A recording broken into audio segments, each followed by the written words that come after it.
Hello, everybody. Yvonne asked if I would do a quick demo on using the gradient tool the way I did on a couple of the paintings that I've posted at the community. And so that's what I'm going to do. Now, the image you're looking at is a thick paint image that I started, but I haven't finished. I was just playing around with it. But it doesn't matter because it will work well to show the technique. Okay, so what I would do, the first thing I would do is I would go to select all. Let's do that again, see if it'll work. There we go. All right, you see that we have the selection or the marching ants around the whole image. Now I would go to Edit, Copy Merged.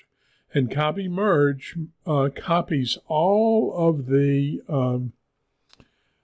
layers that you have together. It doesn't copy just the top layer, it copies all of the layers. And then I would go to Edit, Paste in Place, which will put a complete image at the very top of the layer stack. And I see I have a layer here that I shouldn't have. Okay, so that's the complete image at the top of the layer stack. It's no longer thick paint. It is now just a regular default image that looks like the rest of the document. Okay, so then I would go to the gradient tool, and that would open up the gradient property bar. I'm going to hit the reset so that it's set to the standard reset, and then we come in here and we click on the presets, which are all the gradients that are available, and we come down the list looking for a gradient that we might want to work with.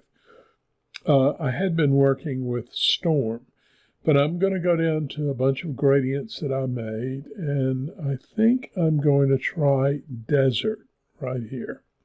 So I'm going to click on Desert. Now, because I have the gradient tool, I have this little plus that you see in the middle. And when I drag it down from the top to the bottom, that's going to create the gradient from top to bottom, just like that. Okay, now, because this says default, it's going to be an opaque gradient at the top. But let's look at a couple of things we can do with the gradient tool before we go and do anything else.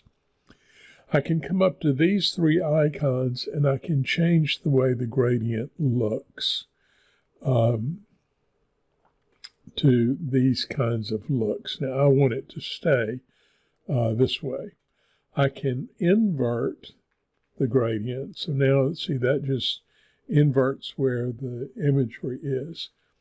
This is like a composite method. I can change the composite method. So if I click on the down arrow, we have all of these options that I can change to. I'm not going to do that yet. I can make the gradient less opaque. I can make it smooth in between nodes. I can do Express Paint. I'm not going to talk about that. That's a whole nother ball game.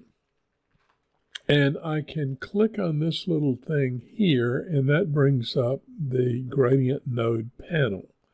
And I can make changes to whatever gradient node I've selected. Okay, now that gives you a general idea of what most of these icons do. What I'm going to do is come here and change this to gel.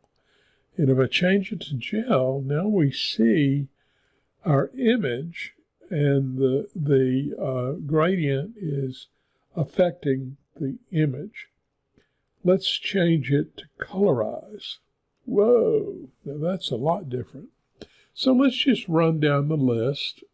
Reverse out, shadow map, magic combine, pseudo color, normal, dissolve, multiply, screen, overlay, soft light, hard light, darken, lighten, hue, I missed difference, there's difference, hue, saturation, color, luminosity, and gel cover.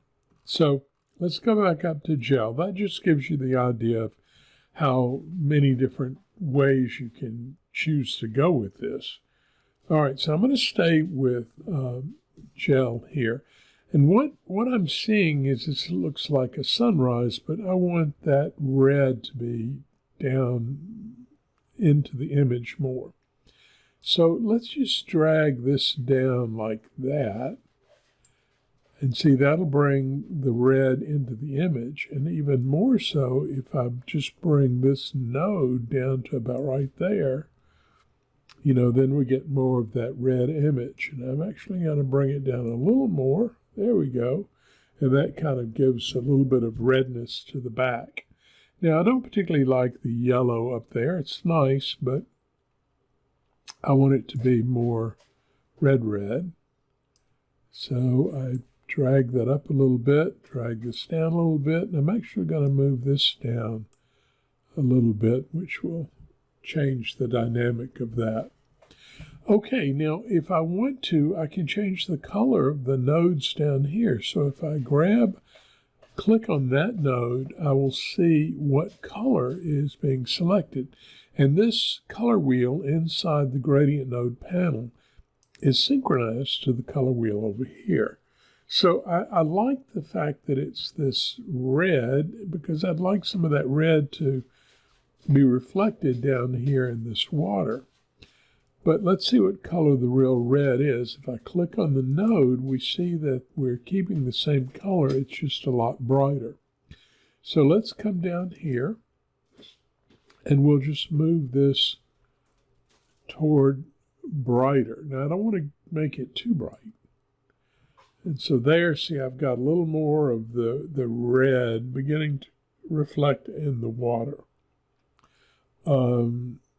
Now I can click on this one, and I'm still showing a little red. Let's just see what happens if we put a touch of blue down there. Ooh, see, I kind of like that. It's a little bit too strong, so let's make it a gray blue.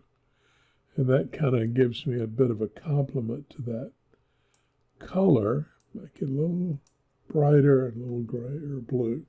Okay, so that's kind of interesting. So what I would do at this point, if this is what I want, I would click on the commit gradient. And there we go. We've got the gradient committed up here at the top. Now, this is non-destructive. Everything I've done has been on this layer that I created by a copy. Nothing else has been hurt. So if I turn off the top layer, there's my original image, and then turn it back on, and that's what I did to it. Now, I can still do some more things to that top image. I could go to Effects. I could go to Tonal Controls and then Equalize. And let's move this over. And if I auto set, there, that sort of brightened the oranges a bit, and I kind of like what that did. See, if I take the preview off, it's real subtle, but it just gives it a little more brightness, a little more light effect. So I'm going to say OK. So now I have a completely different image. I still have my other image, but I have a completely different image that I did with the gradient tool. Okay, I hope that helps. Talk to you in another video. Bye-bye.